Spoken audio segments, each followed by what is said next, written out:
What's up, guys? Tobin here with you, and thanks for checking out the channel. Hey, do me a favor. If you guys could subscribe, that'd be great.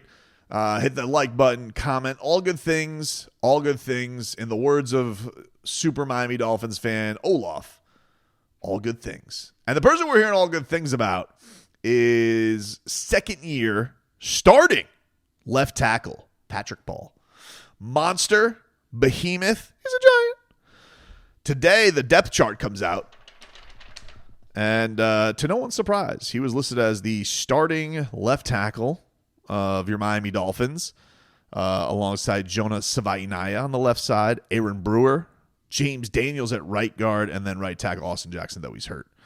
So we are wishing Austin Jackson a speedy recovery. But yeah, man, I feel like every day, this has not been exactly the most exciting camp in the world by news and notes. You know, it kind of is a lot of the same characters. So you, in situations like this, I think are hoping for jumps and who are the guys who are flashing. And I think early on you were hearing a ton of great stuff about Chop Robinson.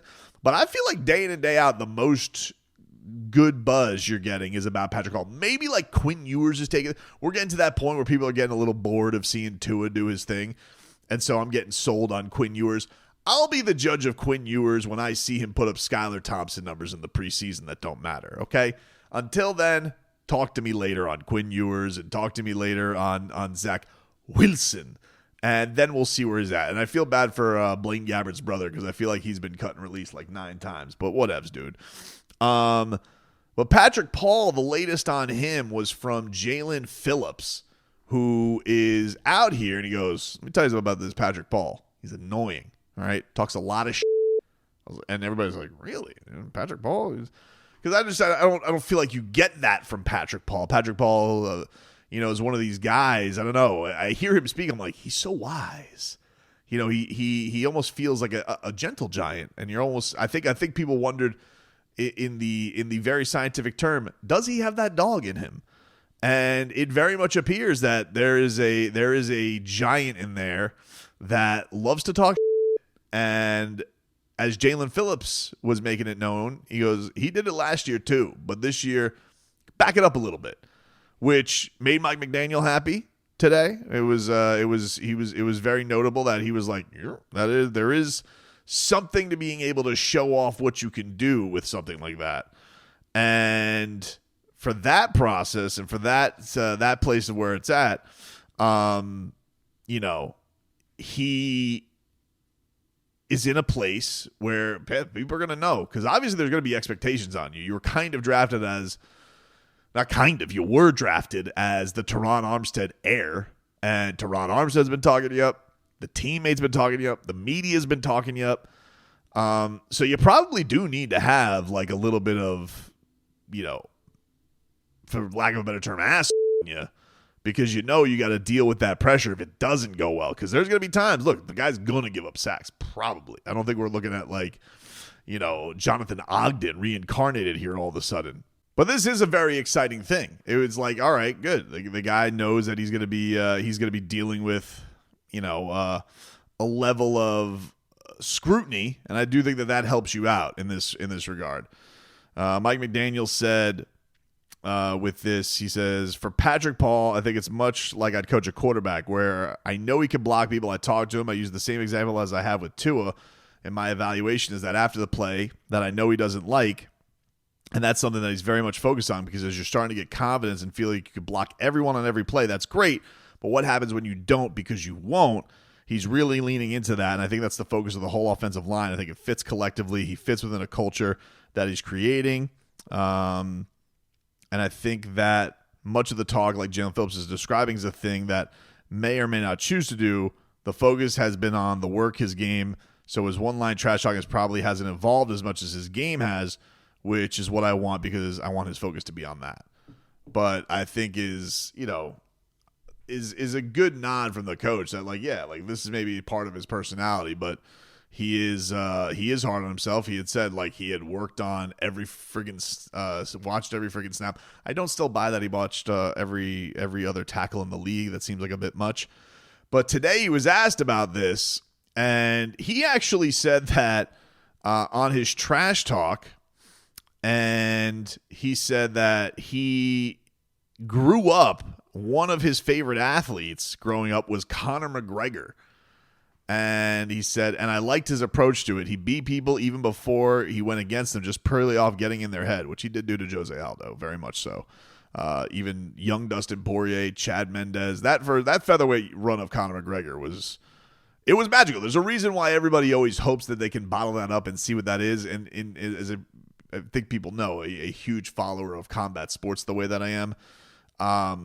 There's a reason why everybody thinks they can recapture it, or why it's been so inspirational to a lot of fighters, why everybody's kind of followed that motto of the game. And some people actually don't like it because they think it's become too much of impersonators and trying to be that, and not everybody can be it. This was like a unicorn doing something that just may never be matched.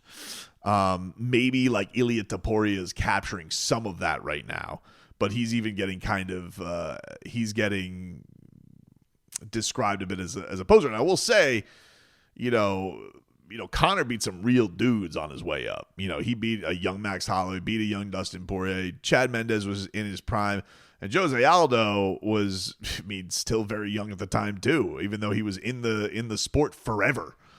So, right now I would say with Topuria, he's beaten some all-time GOATs and legends, but you could even maybe question, is he doing it off the back of beating old guys? But anyway, I laughed at this a little bit because I was like, man, growing up, and then I'm thinking to myself, yeah, Conor's prime was 10 years ago already. And so you look at Patrick Paul, he's a teenager at the time. He's 13, 14, maybe even a younger if he was a super big fan of his.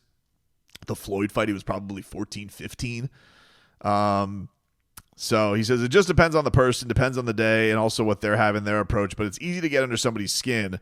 It doesn't have to even be something crazy or just something minute, like a laughter when you're locking somebody up. That'll get them. I'm not going to lie. So it really depends on the person. You got to have fun with it. So, and then he was saying, yeah, he knows that he gets under Jaelan Phillips' skin. I think it's great to hear. I think it's great stuff to hear that there's been this much. I just can't believe he's one of my favorite athletes coming up is Conor McGregor.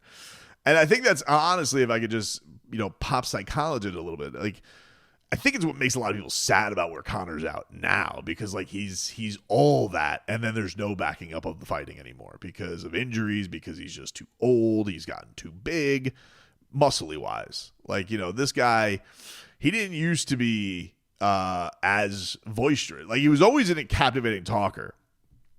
And this is somebody that I got the chance to interview Conor a couple of times, right before he blew up. And even that, I remember doing an interview with him. I think it was before the Mendes fight. And he was saying, he's yeah, everybody, he's Irish, he's got a cool accent, he's talking a lot of trash. He goes, I remember him even saying, you seem to be so captivated by the talk. And I'm not going to dive more into my Conor McGregor right now, but I was like, oh, all right. He didn't even want that to be the whole thing. And he was very into movement coaches and speed and all that type of stuff. And now it's all just what appears to be a lot of and drinking and, being very rich and being way too rich to have to fight anymore anyway.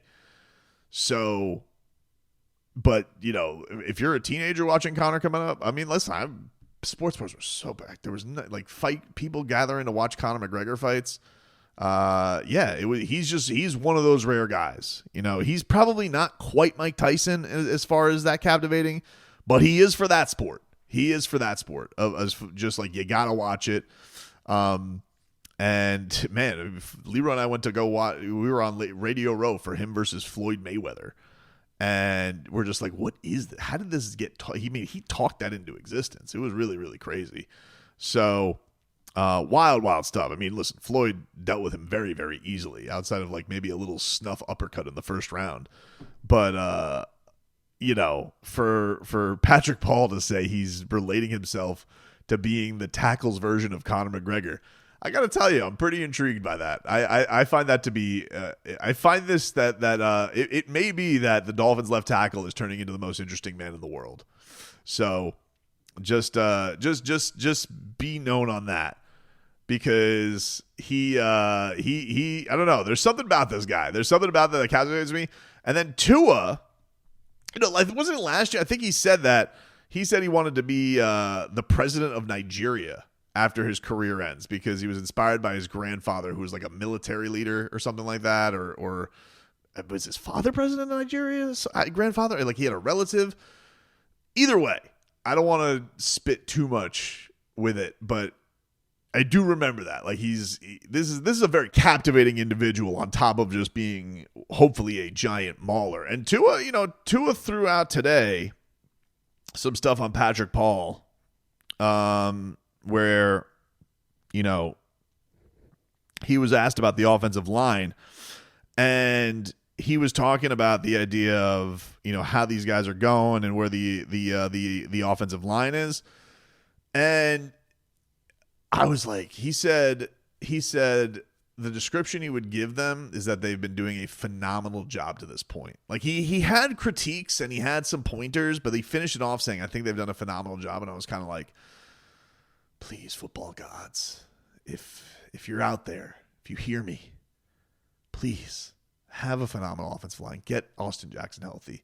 Please have Patrick Paul be the Conor McGregor prime, not washed, maybe too many substances Conor McGregor. Prime featherweight Conor McGregor, but being giant sized, and have Aaron Brewer still be really good, and have James Daniels' Achilles be 100, and have Jonas Savaiinaya be just an absolute terror. And please protect Tua. And maybe, just maybe, this offense has a chance. Maybe they can run the ball. Maybe Tua will have time to throw deep balls. Maybe.